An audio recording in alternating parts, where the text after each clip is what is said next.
Well, it's been a long time since I did it in the passenger seat. To be honest with you, I'm just terrible at YouTubing, and the only reason I'm doing it is just so people can follow like the mental journey, because I feel like we all post runs and I just wanted to do something different. But Spencer's been laying down run after run, and Bronson has been laying down run after run. And I got to bring Moves. Well, I got to bring Moves back. I don't know if he's back. I got to get back on him. Most y'all don't know that, like, Moves' left hip sits about 1.5 inches higher than his right hip. So I don't know if at some point he hipped himself on the gate at the track. I know that happens a lot. But he knocked his pelvis all out of whack, and it's been uneven since I've had him. Anyways, he hasn't been able to make that full turn around the second barrel very easily, and it's always basically kept us out of the money. So, I had a chiropractor come out, a big, strong guy named Kim, and he came out, and I am almost positive he reset his hip. It might take a couple adjustments, but he picked Moves up off the ground, which is not something a normal chiropractor can do, or Body Works, or whatever you want to call him.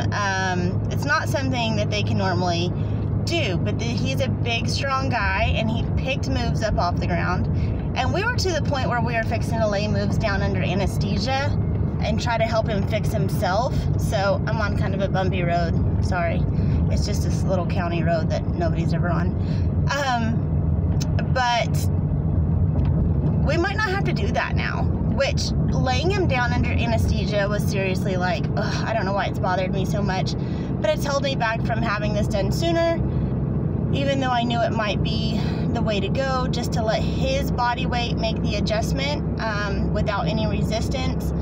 But he didn't resist to Kim at all, and he actually put himself back in. The way Kim did it was pretty cool. So, I'm hoping that he's back. I'll probably take him next week and start exhibitioning him. I have him and sister going. She needs to start being entered in the novice classes. I'm taking an outside filly this week who needs to be finished. I am taking my another outside horse that needs to be exhibitioned to see if we're even going to keep that one or not. So I have my work cut out for me with colts right now, and I'm actually really excited about that. Like, I'm not normally a seasoning type person, but I do love to train. I love training on horses, so I'm fixing to get to do a whole bunch of it, which makes me happy. My mind, as far as competition goes, I'm kind of in I'm in a good spot, because I know my horses are like Bronson feels amazing, Spencer feels amazing.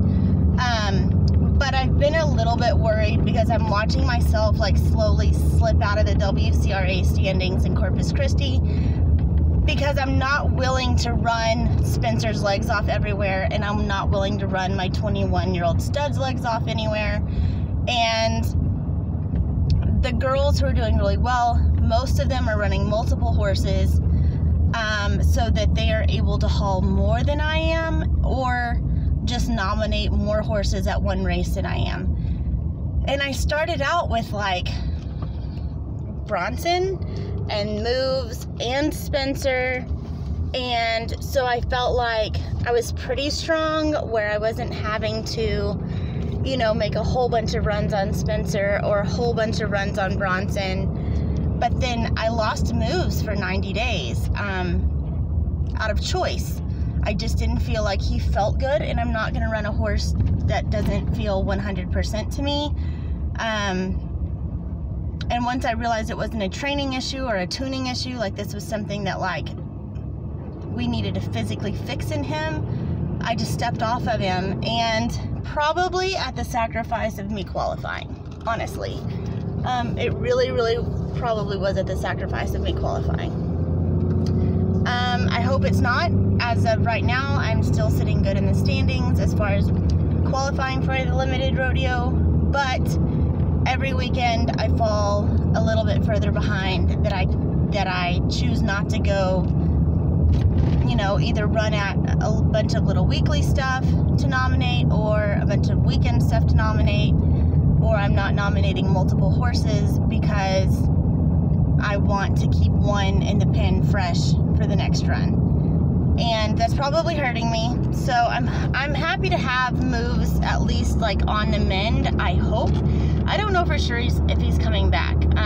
If Moves does not get back in the trailer, the chances of me qualifying are kind of slipping away. And it stings and it hurts, but I know that if it's at the benefit of the health of one of my horses, then I just don't give a shit, honestly. Like, I want it really, really bad. I chose to go after Corpus Christi and the Women's World Finals over an American qualifier.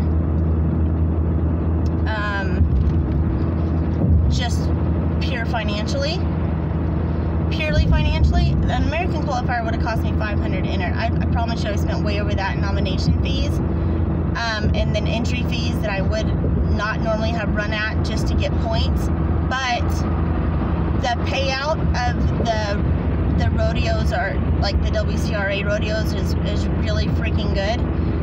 And the chances that you are going to make money back after the original qualification for the American is not, it's slim. I mean, Northside, well, we just had the Northside semifinal Longo, and you know, you saw the very best of the very best and the very best in the world. I mean, really, like, people travel all over to try to qualify for the American and just lay down barrel after barrel after barrel after barrel, and horses never seeing the first barrel or running up, you know, ducking the second barrel or whatever. Northside is no cakewalk. It doesn't matter who you are. Not all horses love Northside. Just like you can be the very best in the whole freaking world, qualify for the NFR, and Thomas and Mack not be your horse's jam. And that doesn't make you any less of a competitor. It just is what it is. I don't know that I have a Northside horse right now. I really, really don't. And so I thought I could probably qualify for the American. I didn't feel like that was going to be an impossible thing for Spencer, as good as he's been working. But then I thought, okay, once you get to Northside and you're there with 260 something girls that are just as tough as you are, what are your odds? And I've been to Northside twice, or 3 times on Spencer. I've laid down barrels twice. So, you know, I just decided to go with where I thought I could make the most money. Turns out I might not even get the chance, because I might not even get to the rodeos at all. And that's the thing about points. It's a hauling contest, and it's even more of a hauling contest. A little bit, you know, it's like if you've ever tried to like make the BBR top 10 or something like that, like, you know that you're trying to get to like every BBR sanctioned races that there is. You're just making run after run. Well, the difference between the WCRA and the BBR essentially is that you have to pay for your points for the WCRA. So your little Tuesday night jackpot where the entry fee is $40, you have to pay another $35 to nominate to the WCRA. So it's not automatically sanctioned. Some of them are, but you still have to nominate. Oops. I didn't mean to honk. I was trying to sneeze. And then the honk took my sneeze. Anyway, so basically I've been paying double entry fees everywhere I go. And yeah, it's very, very expensive. It's very expensive. And so, you know, as someone who works for herself and just doesn't have, you know, a huge income,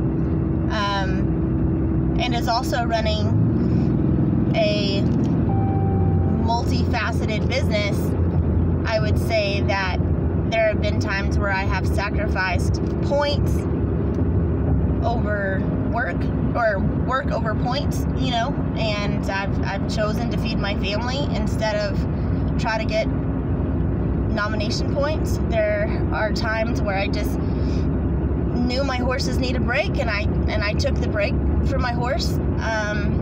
There have been times where I just flat out called it family time. When they have races over Christmas and Thanksgiving, I promise you I'm not going. I'm not going. But I got behind in the women's world because I did not go to Thanksgiving races, which is insane to me, but it is what it is. So, yeah, my mind is right now kind of proud of myself for not getting too caught up in the whole hauling contest of the WCRA, not sacrificing horse health, not going into debt, and putting my family in a bind because I'm so competitive. I've done that before. To be honest, I have